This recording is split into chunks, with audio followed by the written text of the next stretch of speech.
Ako din ako naniniwala sa kanila eh. Hintay ko lang kasuhan ako eh. Pagka kinasuhan ako, patay kong patay na, tangin ng mga yan. Sorry na lang kung may sumunod sa akin. Kasi hindi na tama eh. Tangin na, tatakutin nyo ako, gago kayo, veterano ako, tangina ninyo. Tangina ninyo, ganyan ba ang trato nyo sa mga veterano na lumaban, nakipagdigma, muntik na mamatay, tapos gaganyan ninyo, tatakutin ninyo, maputang ninyo, eh kayo nagnanakaw eh. Sige, subukan nyo. Hintay ko, kasuhan nyo ako. Ngayon, kung papatayin nyo ako, make sure na mamatay ako. Pero pagka nabuhay ako, personally ko kayo lahat, tutumba kayo lahat, ng ina nyo. Putang ina nyo talaga. Nasa si Batong yan. Nasa si Bato, Luzon, Visayas, Mindanao. Sabi ko sa inyo kanina, alam ko nasa si Bato. Nandun siya sa bawat... Ako din ako naniniwala sa kanila eh. Hintay ko lang kasuhan ako eh. Pagka kinasuhan ako, patay kong patay na, tangin ng mga yan. Sorry na lang kung may sumunod sa akin. Kasi hindi na tama eh. Tangin na, tatakutin nyo ako, gago kayo, veterano ako, tangina ninyo. Tangina ninyo, ganyan ba ang trato nyo sa mga veterano na lumaban, nakipagdigma, muntik na mamatay, tapos gaganyan ninyo, tatakutin ninyo, maputang ninyo, eh kayo nagnanakaw eh. Sige, subukan nyo. Hintay ko, kasuhan nyo ako. Ngayon, kung papatayin nyo ako, make sure na mamatay ako. Pero pagka nabuhay ako, personally ko kayo lahat, tutumba kayo lahat, ng ina nyo. Putang ina nyo talaga. Mga demonyo kayo eh. And give me a reason why I will be unforgiving.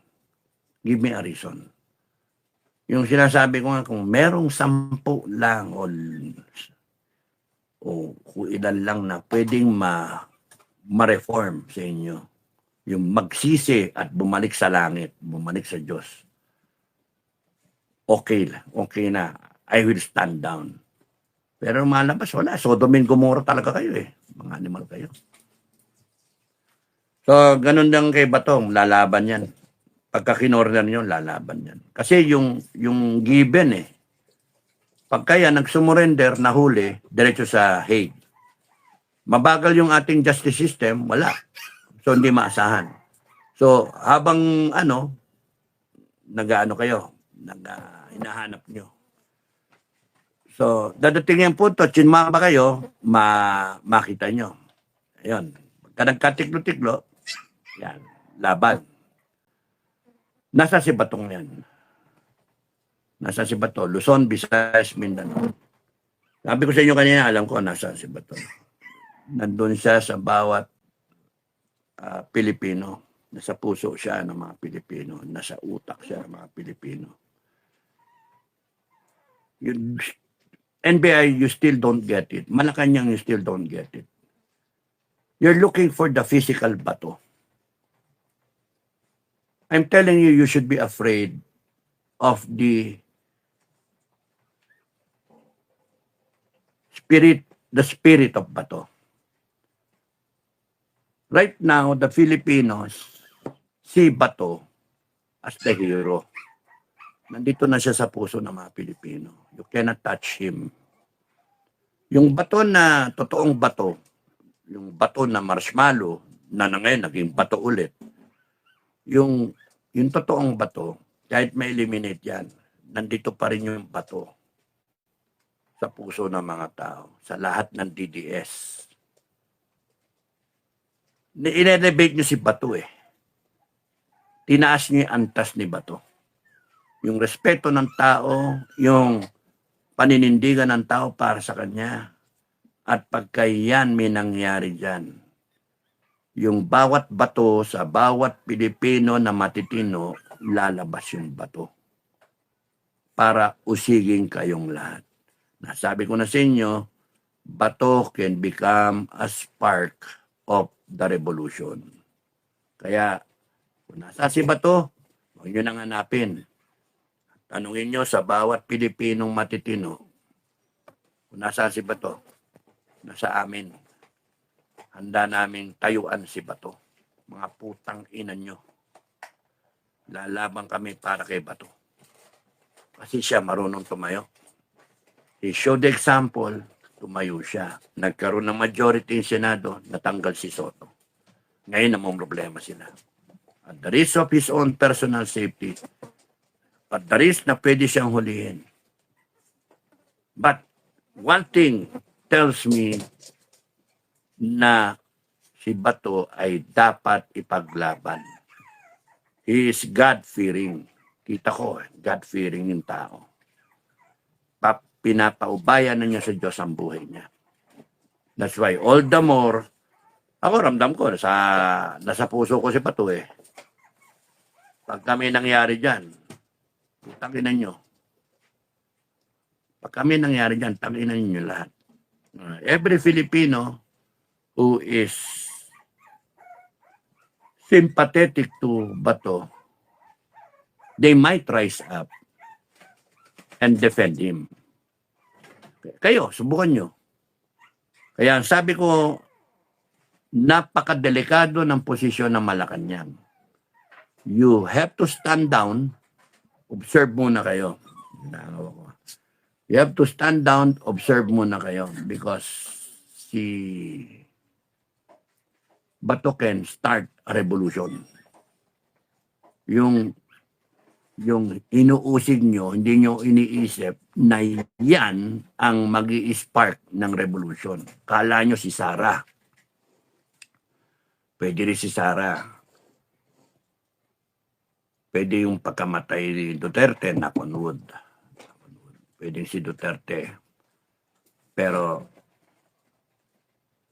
ang pinakamahirap labanan dyan ay yung mga tao sabay-sabay nararamdaman sa kanilang puso at sa isipan nila na sobrang mali yung ginagawa nyo.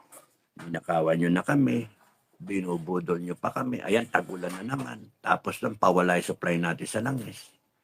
Tapos tinitira ninyo lahat, etc. Walang investigasyon, etc. Tapos yung siyam o yung 11 sa Senado, pinahihirapan pa yung Senado. Pinapahirapan yung majority. Nagmamaniobra pa kayo. Sige lang, gawin nyo lang yung gusto nyo gawin. Because this is all planned already by heaven. It will be your end.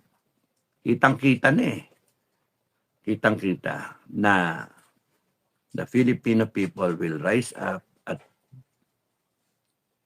will reckon with you. Tapos kayong lahat, sa totoo lang. But it's gonna be bloody. Yun yung nakikita ko. It's going to be bloody because galit ba? Sobrang galit. Gawin yung hero lalo si Bato. Gawin yung hero. Gawin yung hero. Ang sa akin kung ikaw talagang marunong BBM, peke ka naman, di ba? Sino ba yun nandyan ta? Yung kausap ko yun, nasa freezer. Yung dapat stand down, kalba muna. Kasi hindi ka makakatapos ng term mo doon papunta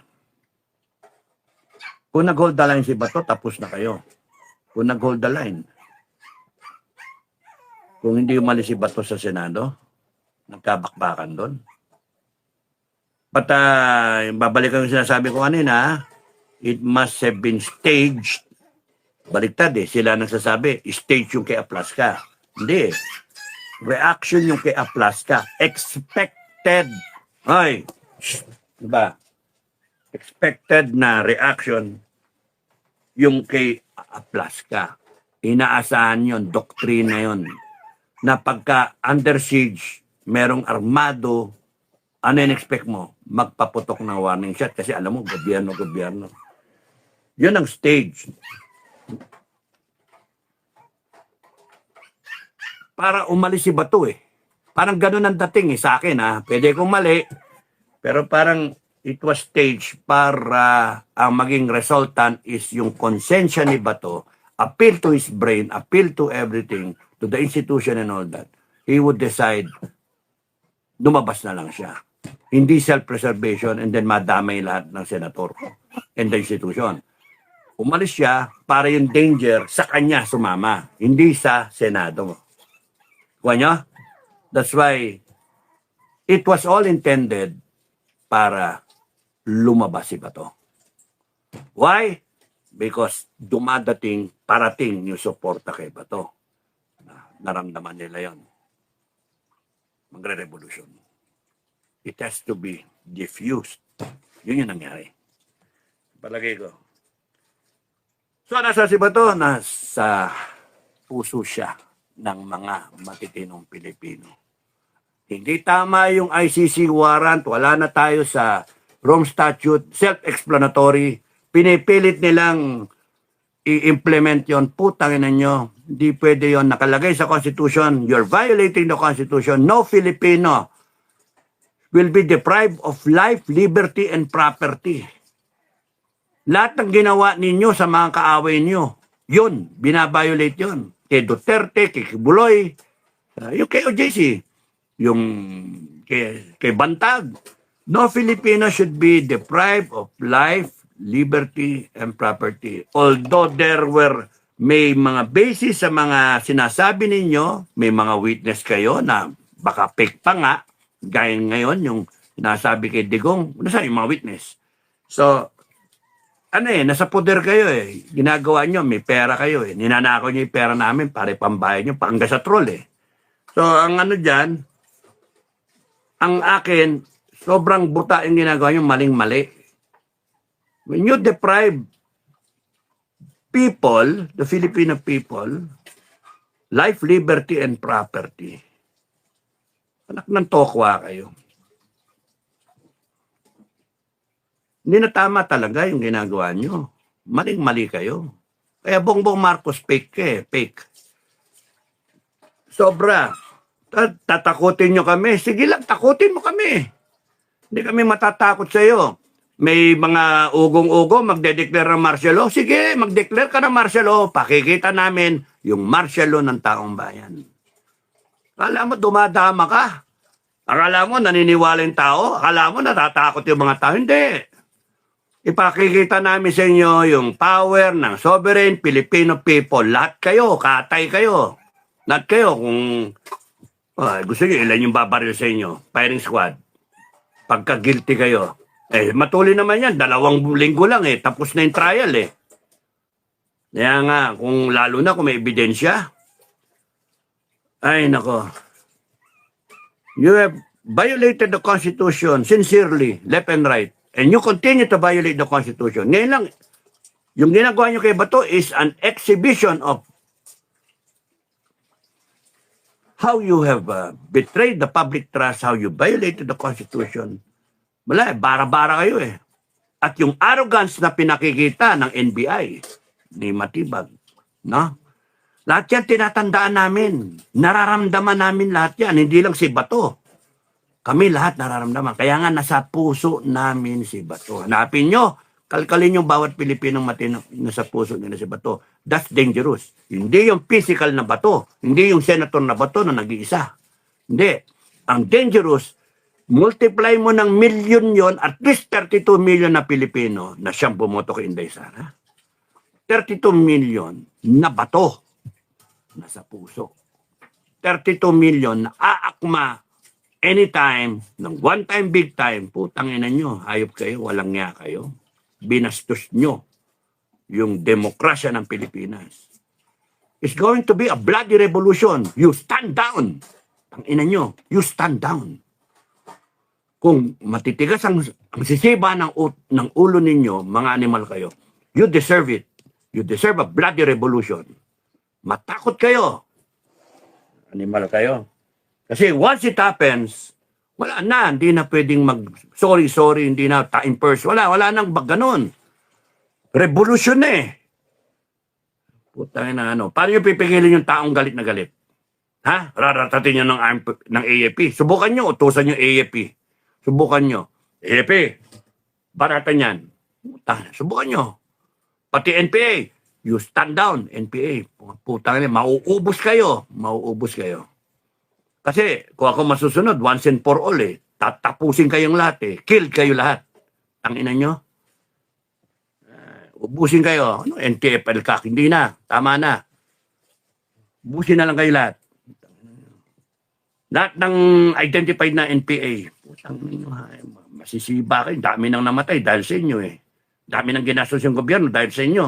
Tapos ngayon, ang lalakas ninyo. Kaya nga, ang sa akin eh, you are courting with disaster. Malacanang, NBI, you are all courting disaster.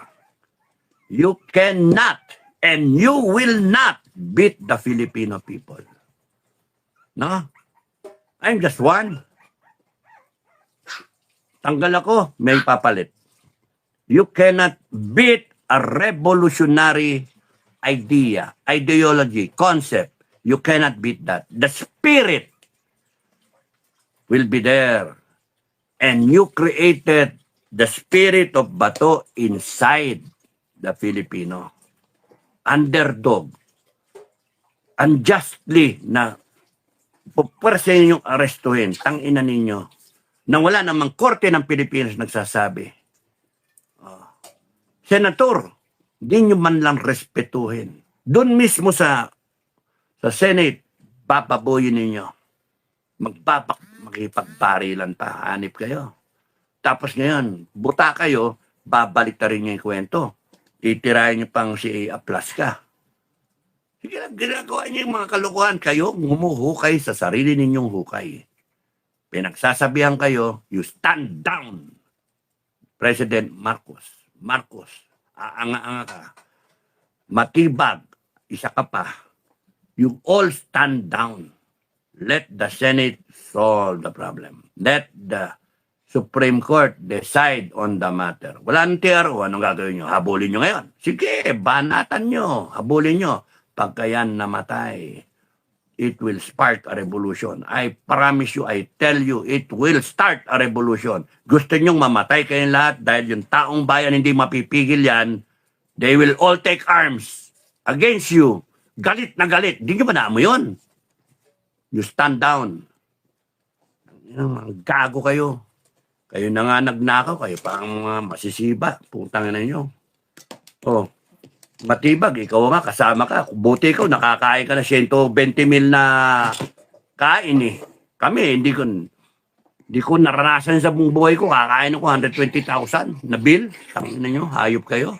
Titip kayo 20 mil. Oh, taragis ka. Tapos ang siba mo ngayon. You are all setting up yourselves. Lahat kayo, you're all setting up yourselves to disaster.